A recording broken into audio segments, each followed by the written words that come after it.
El sistema nervioso central. El sistema nervioso central está formado por el encéfalo y la médula espinal.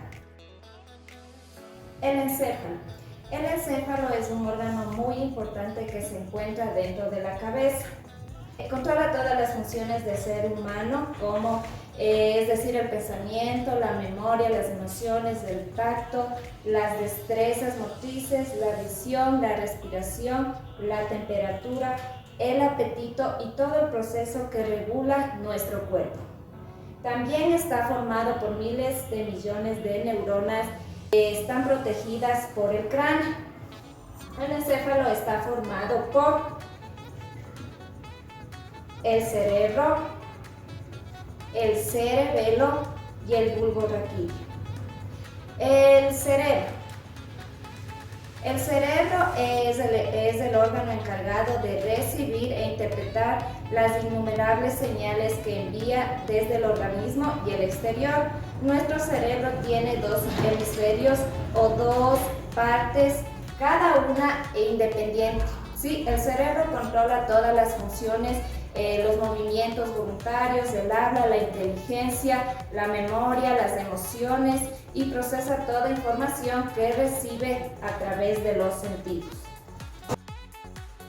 El cerebelo es la segunda parte más grande del encéfalo. La principal función del cerebelo es controlar la motricidad fina y el equilibrio y la postura.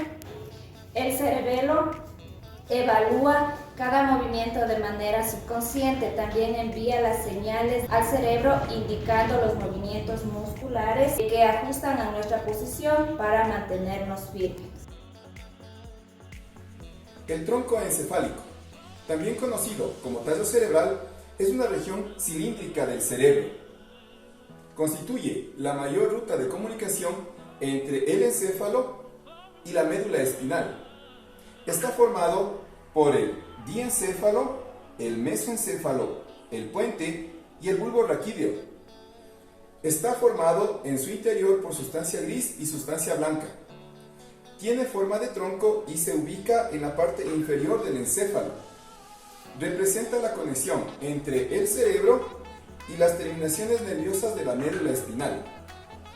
Esta estructura controla múltiples procesos como son la respiración, el ritmo cardíaco, el sistema cardiovascular y la percepción de sonidos. El cerebro está constituido por dos mitades. La mitad derecha denominada hemisferio derecho y la mitad izquierda denominada hemisferio izquierdo. Los dos hemisferios están conectados entre sí por una estructura denominada cuerpo calloso, formada por millones de fibras nerviosas que recorren el cerebro. Gracias a estas fibras, los dos hemisferios están conectados continuamente, enviando información eficaz al cerebro. Cada hemisferio tiene dos funciones y conductas diferentes. Tienen una función invertida entre los dos hemisferios en el cuerpo. El hemisferio derecho coordina la movilidad izquierda del cuerpo. El hemisferio izquierdo coordina la movilidad derecha del cuerpo. El hemisferio derecho está relacionado con la expresión no verbal. En él se ubican la percepción, la orientación espacial, la conducta emocional, el reconocimiento y recuerdo de caras, voces y melodías. El hemisferio derecho piensa y recuerda en imágenes. El hemisferio izquierdo cumple algunas funciones como la capacidad de análisis, razonamiento, problemas numéricos, aprender información teórica. Existe un hemisferio dominante, el cual se desarrolla de acuerdo a las habilidades y destrezas de cada persona. Los lóbulos cerebrales son unas zonas anatómicas que componen cada hemisferio cerebral que se encargan de controlar y coordinar a la mayoría de las funciones motoras, sensitivas y cognitivas del ser humano. Aquí podemos nosotros observar el lóbulo frontal, que nos ayuda a los movimientos, la atención, el lenguaje, las emociones y el razonamiento. Acá tenemos al lóbulo parietal, que nos ayuda con la temperatura, la precisión, el tacto, el gusto y el olfato. El lóbulo occipital, que nos ayuda con el centro principal para procesar la visión. El lóbulo temporales donde nos ayuda la función temporal, auditiva, la memoria y el aprendizaje. La neurona es una célula que representa la unidad estructural y funcional del sistema nervioso central. Las células son millones y se encuentran esparcidas en diferentes zonas, pero se localizan con mayor predominio en el cerebro. Las partes de la neurona son las dendritas, el cuerpo celular o soma, el axón, el terminal axónico. Las dendritas, estas reciben señales de otras neuronas. El cuerpo celular o soma, aquí este contiene el núcleo de la neurona. El núcleo contiene el material genético, es decir, los cromosomas de la neurona. El axón conduce impulsos eléctricos a lo largo de la neurona.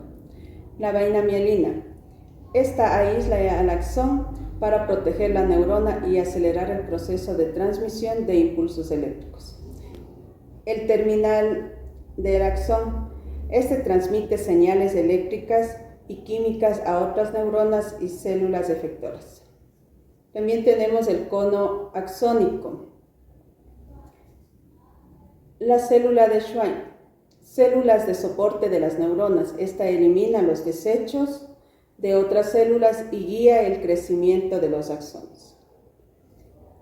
El nódulo de Rambier.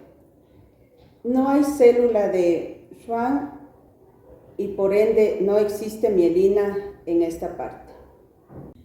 La función de la neurona, esta consiste en transmitir información a través de impulsos nerviosos, desde un lugar del cuerpo hacia otro. Estos impulsos nerviosos son impulsos químicos o eléctricos.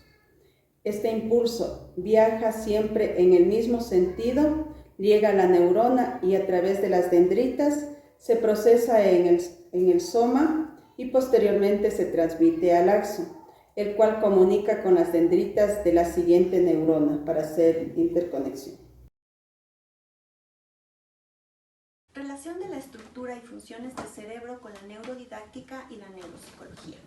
La neurodidáctica es una rama de la pedagogía basada en las neurociencias que otorga una nueva orientación a la educación. Mediante un estudio realizado se logró comprender que en el aula pueden existir alumnos con diferentes maneras de respuesta debido a la organización funcional de su cerebro. Alumnos analíticos, estudiantes que manejan más el detalle pero que son más hábiles para la síntesis. El educador, desde el enfoque de la neurodidáctica, se convierte en modificador de la estructura cerebral. La actividad eléctrica del cerebro, por ejemplo, en un debate, en una discusión, en una resolución de un problema en el aula, promueve la actividad eléctrica del cerebro. La actividad cerebral también puede ser modificada desde la acción del educador, pudiendo activar la liberación de componentes químicos en el cerebro. Por ejemplo, una actitud de burla, de amenaza, de sarcasmo, activa la liberación de cortisol, adrenalina y neurotransmisores relacionados con el estrés. Ninguna acción o actividad cognitiva puede realizarse con un solo factor o con la activación de una sola zona cerebral. La realización de cada acción o actividad cognitiva requiere la participación de todos los factores neuropsicológicos, es decir, de la activación de diferentes zonas cerebrales, las cuales constituyen un sistema funcional complejo. Por ejemplo, al realizar una actividad cognitiva, como por ejemplo leer, se requiere la activación de varios componentes cerebrales, como por ejemplo, 1, el control inhibitorio del comportamiento y la atención ejecutada por los lóbulos frontales.